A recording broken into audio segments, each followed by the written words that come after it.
చూపించండి అన్నాను. అంటే ఆవిడ ఉపన్యాసం చెప్తుంది, ఎవరమ్మా అలా గొప్ప అంది. అలా కాదమ్మా, బైబిల్లో ఒక అమ్మ చెప్పండి అన్న, మేరీ మాత అంది. అమ్మ అసలు మేరీలాగా ఎవరైనా పిల్లల్ని పెళ్లికి ముందే కంటే అది మంచి అమ్మ ఎలా అవుతుంది, మీ అమ్మ మిమ్మల్ని అలా కందా, అసలు అది ఎగ్జాంపుల్ కాదమ్మా, పోలీ అక్క ఈ వయసు చెక్క అని చెప్పి పిలిచాను. దాసుగారు, మీరు మా అమ్మ గురించి చాలా నీచంగా మాట్లాడారు. నాకు నచ్చలేదు, నన్ను క్షమించండి. వాల్మీకి రామాయణం యుద్ధకాండ 48వ సర్గ. ఘట్టం సీతాదేవి శరీర భాగాలను చూసి జ్యోతిష్యం చెప్పుట.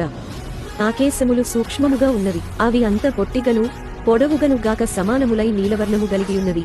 నా కనుబొమలు విడివిడిగా స్పష్టముగా ఉన్నవి, పిక్కలు గుండ్రముగా ఉన్నవి, వాటిపై వెంట్రుకలు లేవు, పలువరుసలు సందులు లేక చక్కగా ఉన్నవి. నేత్రముల పైభాగములు, నేత్రములు, చేతులు, పాదములు, చీలమండలు, ఊరువులు సమ ప్రమాణములో పుష్టిగా ఉన్నవి. నా చేతుల వ్రేళ్లు, పాదముల వ్రేళ్లు నునుపుగా, గుండ్రముగా, ఎగుడు దిగుడు లేకయున్నవి. నా స్తనములు సుందరములు, చనుమొనలు గంభీర